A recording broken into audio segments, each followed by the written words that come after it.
All right, y'all, what's going on? It's Combo Breaker 99 back with another post-fight discussion video. All right, y'all, let's talk about it. Irene Aldana versus Karol Rosa. I mean, what can I say about this one? I'm not going to really break this fight down round by round like that. I mean, what can I really say about this? All I can say is if you're a WMMA fan or MMA fan and you missed this one, go watch it. Go watch the fight. But if you did catch the fight, go watch it again. That's all I can say. Go watch it again. That's how good this fight was. I mean, we are rounding out the end of this year, and I have to say that this is how you cap the year off, especially for Aldana right now. I mean, shout out to Karol Rosa, but this is how you do it. Aldana closed this year off right, erasing the memory of that Amanda Nunes performance. Well, partly erasing it. I mean, I'm going to still remember it because this is how I separate contenders from, action fighters. But anyways, she put on a war against Karol Rosa. And Karol Rosa, like I said, she was game and ready to go. This girl is durable. She's tough. She likes to scrap. She's a brawler too.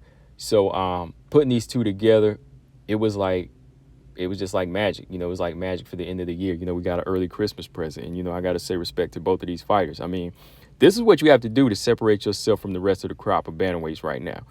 We don't have many contenders and new heads.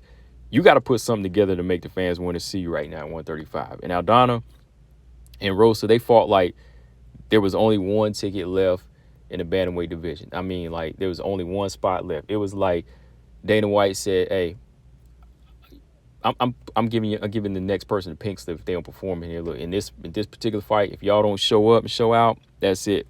And they turned it up. I mean, that's what you got to do. The bantamweight division needed this one. Fans needed it, and Aldana needed it for sure. Especially after that last fight, she really needed this one. So that's really all I got to say about this one. I mean, I'll talk a little bit about the action in the fight, like what I liked in it and what I think some of the girls, what the girls need to work on. But to me, what I liked about this one, number one, man, the first thing I got to say I like about this fight is that leg kick from Karol Rosa. I like that leg kick from Karol Rosa. I mean, what was up with Aldana, though, man? Like, Aldana, why was she not ducking this thing? Why was she not trying to avoid it after, like, the 11th one? In the first round, like, Aldana just started chopping her down. I mean, Rosa just started chopping her down, like, constant leg kicks, constantly tagging her with that leg kick, and she just never got the message to just move out of the way. Rosa was chewing that leg up every chance she got, in every combination with it, and every time Aldana tried to step in to land some shots, she would land a couple, but she was eating them leg kicks, and she started wobbling a little bit. I was like, oh, man, this fight's about to be over in the first round. But, hey, shout out to Aldana, man. She stayed in there. She showed that she was tough and durable. She came back with good combinations in the first round, piecing up Rosa, on the feet. But I would say that first round was definitely going to Karol Rosa with the combinations.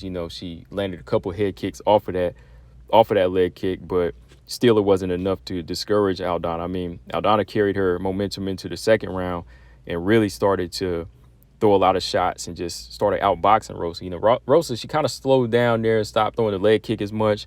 And, she started eating a lot of punches. That inside leg, man, I mean, maybe that inside leg kick was very effective and it was beautiful and it was damaging. But if you just target one spot after a while, somebody as tough as Aldana, they're going to be able to take it after that. If they expect it, they're just going to grow numb to it. And that's what it was. She kind of grew numb to it. So that was all she expected. So she just kept coming with the boxing, It was on Karol Rosa to maybe start going to the body and maybe to the head or even like mix in a few takedowns. So from the second round, I had it dead even. I thought Aldana came back with the boxing because in this fight, Karol Rosa was going low and Aldana was going high. But the momentum started to go to Aldana here because you can only take headshots for sure, like for so much because, blood, swelling is going to blind the vision and just start having trouble breathing, So it started, it started to balance out there, but momentum going to Aldana. I mean, the fight was up for grabs in the third, though. Aldana probably could have ended it in the third earlier had she went to the body. She probably could have ended in the third round or earlier, like in the first or second round, had she gone to the body earlier. Had she gone to the body like first round or something, and mixed it up to the body head with that left hook, her signature left hook.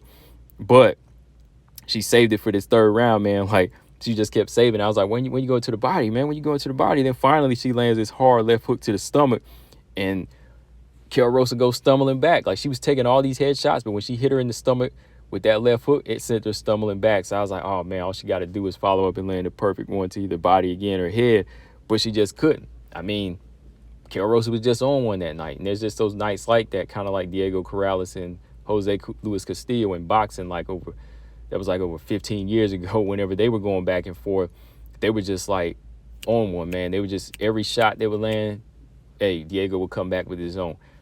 Jose Luis Castillo would come back with his own. And that's kind of how this fight was. Because Rosa, she probably could have taken the round with like a big takedown, because she does have the skills on with that. Like, she can take you down and like hold you there. But Irene Aldana just kept hitting her in the face, and Karol Rosa probably was thinking like, oh, you hit me in the face, I can hit you in the face and the leg. And that's how it kind of went. You know, Karol Rosa tried to match her boxing later down the stretch in the third round, but Aldana just kept coming back with them good jabs and long, straight right hands and knocking her back into the cage, you know, in the last couple of minutes of the round.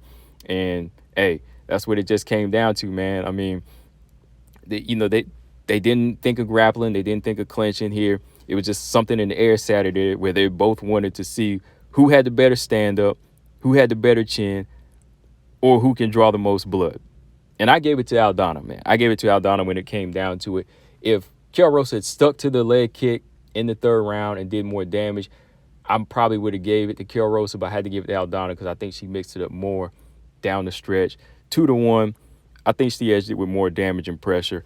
Again, if Rosa had went back to the leg kicks and takedowns, she probably could have got the first and the third round. But overall, Karol Rosa has nothing to be ashamed of, man. This was a great fight for WMMA. I was trying to think too, man, like what fight could be fight of the year for WMMA for my end of the year review show. I kept thinking, I was like, let me see. We got Macy Barber versus Amanda Ebos. That's definitely a candidate.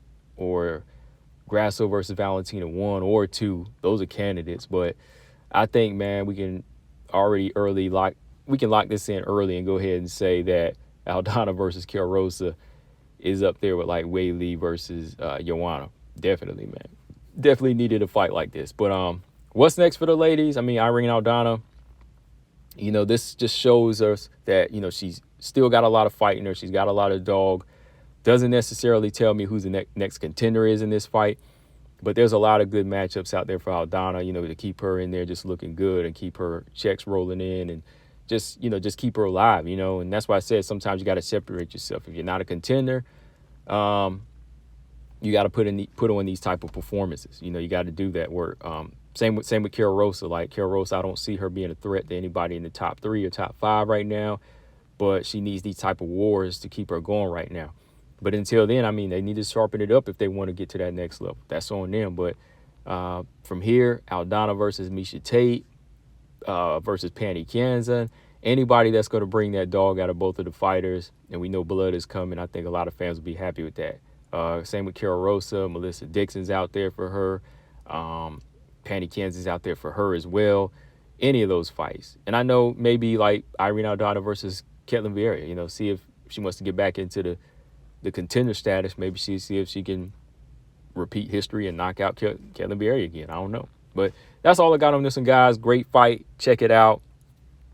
Must see, must watch 2 or 3 times. I'm going to go watch it again. Combo Breaker 99. I'm out. Subscribe. Peace.